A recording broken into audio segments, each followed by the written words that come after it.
রাহমাতুল্লাহ। সুপ্রিয় শিক্ষার্থী বন্ধুরা, কেমন আছো তোমরা? আশা করি সকলেই ভালো আছো। বন্ধুরা, এই ভিডিওতে আমরা আমাদের বেসিক সিরিজের দ্বিতীয় মডিউলের টপিক অর্থাৎ টেন্স নিয়ে আলাপ করব। তো টেন্সের মূল আলাপে যাওয়ার পূর্বে প্রথমে আমরা টেন্সের বেসিক সম্পর্কে একটু জেনে নিই। টেন্স কোথায় কাজে লাগবে? ইংরেজি বাক্যে আমরা টেন্সটাকে কোথায় ব্যবহার করব? এটা একদম সিম্পল কথা। ইংরেজি বাক্যে টেন্সটাকে ব্যবহার করব হচ্ছে ভার্বে। অর্থাৎ আমরা বলতে পারি ভার্ব যেখানে টেন্স সেখানে। এই কথাটাই আমরা স্ক্রিনে লিখে রেখেছি। টেন্স বাক্যে কোথায় ব্যবহৃত হয়? উত্তর, ভার্বে ব্যবহৃত হয়। ছন্দাকারে যদি আমরা বলি তাহলে ভার্ব যেখানে টেন্স সেখানে। আশা করি এই বিষয়টা ক্লিয়ার হয়েছে। যেখানে আমরা ভার্ব দেখব সেখানে আমরা টেন্স বলবো। এরপর আমরা জানবো হচ্ছে টেন্সের স্ট্রাকচার কয়টা। তোমরা হয়তো ভাববে এটা তো একদম সিম্পল কথা, এটা আবার বলার কি দরকার? কিন্তু না, এখানে একটা টুইস্ট আছে। টেন্সের স্ট্রাকচার তোমরা এর আগে পড়েছো হচ্ছে 12টা, কিন্তু টেন্সের স্ট্রাকচার এক্স্যাক্টলি 12টা না। টেন্সের স্ট্রাকচার হচ্ছে 32টা। এখানে একটা কথা আছে, কেউ কেউ এই সংখ্যাটাকে কম বেশি বলেছে। তো আমার মতে টেন্সের স্ট্রাকচার হচ্ছে 32টা। এখন তোমরা বলতে পারো যে সারা জীবন পড়লাম টেন্সের স্ট্রাকচার 12টা, কিন্তু 32টা হয় কিভাবে? চলো টেন্সের স্ট্রাকচার কিভাবে 32টা হয় সে বিষয়টা একটু জেনে নিই। টেন্সের স্ট্রাকচার 32টা কিভাবে হয় এটা জানার জন্য আমাদেরকে সেন্টেন্স নিয়ে একটু আলাপ করতে হবে। ইংরেজিতে যত বাক্য দেখবো আমরা, ওই বাক্যগুলো হয় অ্যাক্টিভ হবে না হয় প্যাসিভ হবে।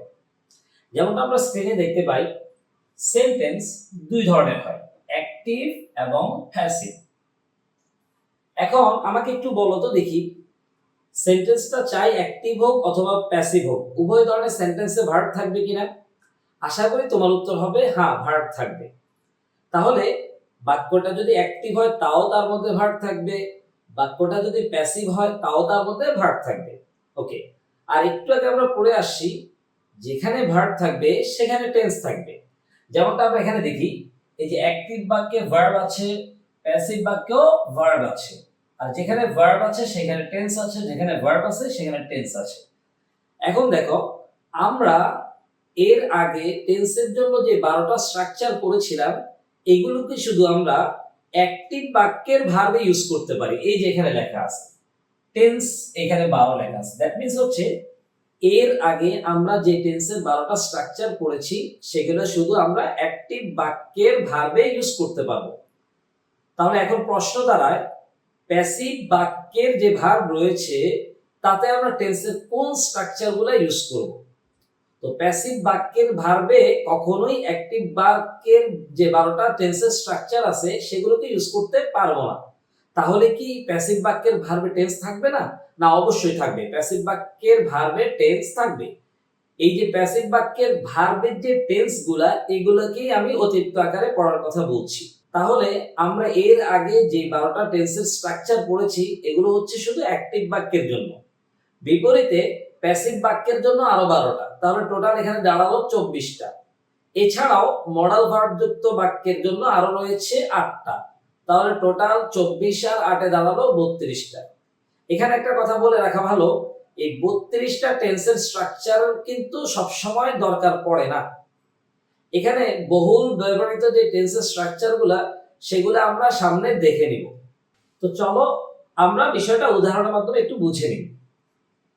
এখানে আমরা দেখতে পাই দ্য টিচার পানিশড মি। এই যে বাক্যটা, এই বাক্যটার মধ্যে পানিশড হচ্ছে ভার্ব। এখন আমরা পানিশড ভার্বের মধ্যে যে কোন টেন্স আছে সেটা একটু বের করার চেষ্টা করব। যে পানিশড ভার্বের মধ্যে ভার্বের 2 নাম্বার রূপ আছে, আর এটা কিন্তু অ্যাক্টিভ বাক্য, কারণ এখানে টিচার পানিশ করেছিল। এর পাশাপাশি দেখি আই ওয়াজ পানিশড। এখানে আমরা দেখতে পাই যে ওয়াজ পানিশড। এই যে ওয়াজ পানিশড যেটা আছে, ওয়াজ প্লাস V3, এটা কিন্তু কোনোভাবেই আমরা ইংরেজি বাক্যে যে 12টা স্ট্রাকচার পড়েছি ওগুলোর সাথে মিলবে না, বরং এটা প্যাসিভ স্ট্রাকচার। এটাও কিন্তু ফার্স্ট ইনডিফিনিট টেন্স, বাট এটা হচ্ছে প্যাসিভের। এটাও ফার্স্ট ইনডিফিনিট টেন্স, কিন্তু এটা হচ্ছে অ্যাক্টিভের। তাহলে আমরা বুঝতে পারলাম ফার্স্ট ইনডিফিনিট টেন্সের স্ট্রাকচার কিন্তু দুইটা, একটা হচ্ছে অ্যাক্টিভের আর একটা প্যাসিভের। তো এই ভিডিওতে আমরা শুধু অ্যাক্টিভ বাক্যের জন্য ব্যবহৃত যে 12টা স্ট্রাকচার আছে সেগুলো নিয়ে আলাপ করব। তো চলো আলাপটা করা যায়। আমরা উপরে দেখতে পাই যে লেখা আছে টেন্স। টেন্সের স্ট্রাকচার এখানে লেখা আছে অ্যাক্টিভ, দ্যাট মিন্স হচ্ছে এখানে শুধু অ্যাক্টিভের স্ট্রাকচারগুলো রয়েছে। তো এই যে প্রথম সারিতে কিন্তু টেন্সের স্ট্রাকচারগুলো লেখা আছে প্রেজেন্ট ইনডিফিনিট, প্রেজেন্ট কন্টিনিউয়াস, এভাবে পর্যায়ক্রমে 12টা লেখা আছে, আর পাশেই তার স্ট্রাকচারটা লেখা আছে। এখন এরপরে দেখো এক্সাম্পল ঘরটা সেট করা আছে, মিনিং এর ঘরটা সেট করা আছে। এইটা তোমরা বাসায় করবা। তোমরা যেটা করবা, এটা পুরাটাই একটা স্ক্রিনশট নিয়ে তোমরা তোমাদের খাতায় এটা ঠিক হুবহু লিখে নিবা। লিখে তারপর আমি এখন সামনে যেভাবে দেখাবো ওইভাবে প্র্যাকটিস করবা।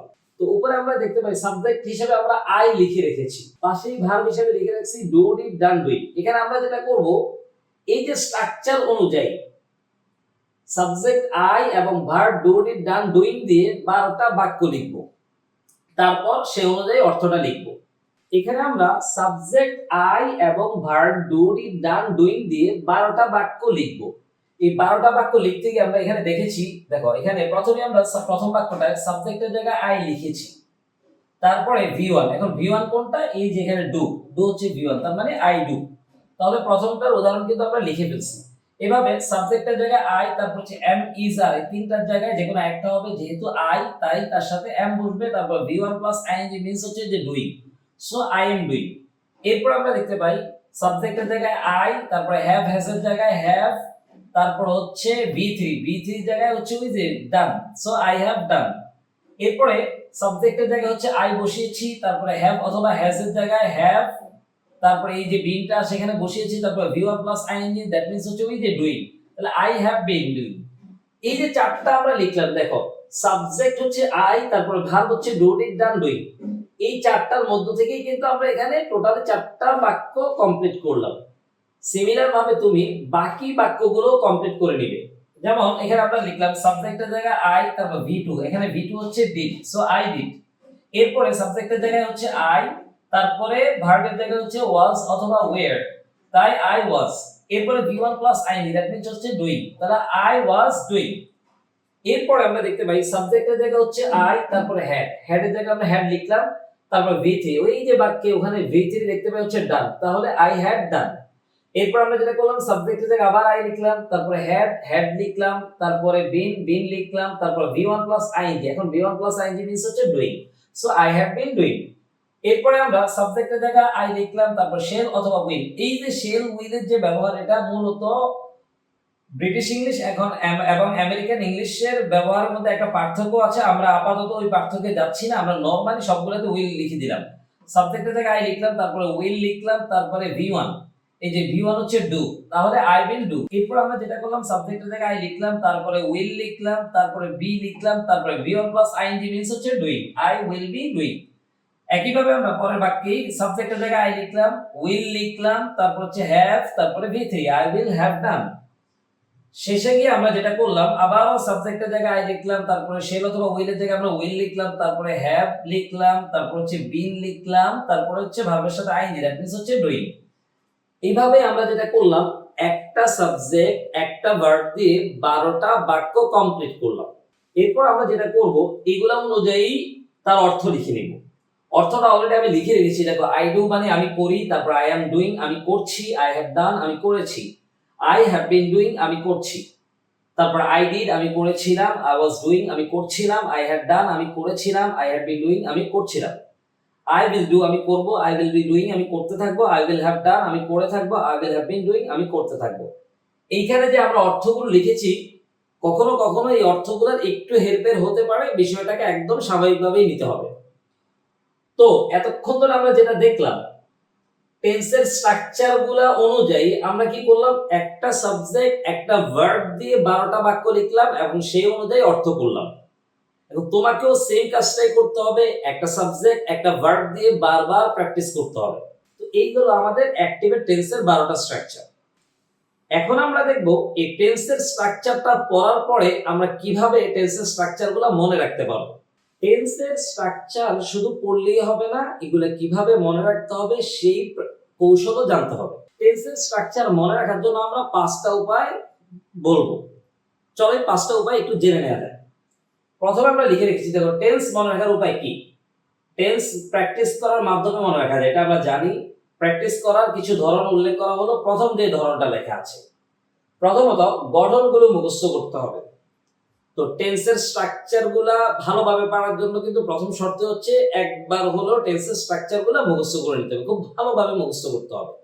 আমরা ধরে নিলাম তোমরা মুখস্থ করে নিলে, এরপরে তোমরা কি করবে? এরপরে 2 নম্বরে লেখা আছে বাক্যে ব্যবহৃত ভার্বের মধ্য হতে টেন্স খুঁজে বের করা।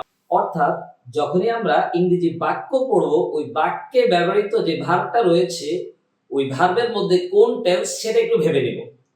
এটাকে একটু উদাহরণের মাধ্যমে বুঝে নেওয়া যায়। দেখো, দ্য টিচার পানিশড মি, এই যে বাক্যটা আমরা পড়লাম এই বাক্যে কিন্তু একটা ভার্ব আছে, ভার্বটা হচ্ছে পানিশড। আমরা যখনই বাক্যটা পড়লাম তখনই আমাদের মাথায় আসতে হবে এই যে পানিশড এখানে আসলে কোন টেন্স ব্যবহৃত হয়েছে। তাহলে আমরা দেখতে পাই এখানে টেন্স ব্যবহৃত হচ্ছে ফার্স্ট ইনডিফিনিট টেন্স, যা কিনা অ্যাক্টিভের স্ট্রাকচার। তাহলে আমরা এভাবে বলবো ফার্স্ট ইনডিফিনিট অ্যাক্টিভ। 3 নম্বর পয়েন্টে যেটা লেখা আছে সেটা হলো বাংলা থেকে ইংরেজি বলা। অর্থাৎ যখনই কোনো আমরা একটা বাংলা বাক্য দেখব সেই বাংলা বাক্য থেকে ইংরেজি বলার চেষ্টা করতে হবে। প্রথমে আমরা যেটা করব ছোট ছোট বাক্য থেকে বাংলার ইংলিশ করব, এরপর ধীরে ধীরে যখন আমাদের অভ্যস্ততা বাড়বে তখন আমরা বড় বাক্যগুলো ট্রাই করব। এই বিষয়টাকে একটু উদাহরণের মাধ্যমে বুঝে নেওয়া যায়। যেমন আমরা দেখতে পাই আমি ঘুমাবো, এখানে আমরা বাক্যটা লিখে রাখলাম আমি ঘুমাবো। এখন এই আমি ঘুমাবো এটার ইংলিশ কিভাবে করব? তো আমি ইংলিশ হচ্ছে আই, এটা আমরা জানি। ঘুমাবো, ঘুমানোর ইংলিশ হচ্ছে স্লিপ। এখন আমরা আগেই বলেছি ভার্বগুলো বাক্যে ব্যবহার হবে টেন্স অনুযায়ী। তাহলে ঘুমাবো এটা কোন tense? Future indefinite tense active, যেহেতু এটা অ্যাক্টিভের। সো ফিউচার ইনডিফিনিট টেন্স অ্যাক্টিভের স্ট্রাকচার হচ্ছে subject plus shall will plus V1.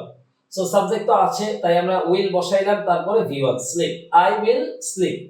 এভাবে আমরা প্রচুর পরিমাণ বাংলা থেকে ইংরেজি করার ট্রাই করব। ছোট ছোট বাক্য হলেও চলবে, তেমন কোনো সমস্যা নাই। 4 নাম্বার পয়েন্টে আমরা যেটা করব ইংরেজি বাক্য থেকে বাংলা বলবো। যেমনটা আমরা দেখি এখানে আই উইল স্লিপ, এটা কিন্তু একটা ইংরেজি বাক্য। এখন এই যে উইল স্লিপ এটার বাংলাটা বলার চেষ্টা করব। নরমালি স্লিপ তো হচ্ছে ঘুমানো, এখন যদি আমরা বলি আমি ঘুমানো তাহলে কিন্তু কথাটা মিলবে না। মনে রাখতে হবে ভার্বটা যখন বসবে তখন তার অর্থ হবে টেন্স অনুযায়ী। তাহলে আমি ঘুমানো না বলে আমরা বলবো হচ্ছে আমি ঘুমাবো, যেহেতু এটা ফিউচার ইনডিফিনিট টেন্স। টেন্স মনে রাখার পঞ্চম উপায় হচ্ছে সাবজেক্ট এবং ভার্ব নিয়ে নিয়ে আমরা বিভিন্ন বাক্য প্র্যাকটিস করব। এটাই আমরা স্ক্রিনে দেখতে পাই, ভিন্ন ভিন্ন সাবজেক্ট এবং ভার্ব দিয়ে টেন্স অনুযায়ী প্র্যাকটিস করা। চলো বিষয়টাকে একটু উদাহরণের মাধ্যমে বুঝে নেওয়া যায়। দেখো সাবজেক্টের জায়গায় একটু আগে আমরা নিয়েছিলাম হচ্ছে আই, এখানে আমরা আই এর পরিবর্তে আমরা সাবজেক্টের জায়গায় নিয়েছি হচ্ছে সামওয়ান। তারপর একটু আগে আমরা ভার্ব নিয়েছিলাম হচ্ছে ডু ডিড ডান ডুইং, এখানে আমরা ডু ডিড ডান ডুইং এর পরিবর্তে ভার্বের জায়গায় আমরা স্লিপ নিলাম। এখন এই সাবজেক্ট সামওয়ান এবং স্লিপ দিয়ে আমরা 12টা বাক্য বলবো। আমি বিষয়টা তোমাদেরকে বোঝানোর জন্য পুরো 12টা বাক্য বলে দেখাচ্ছি।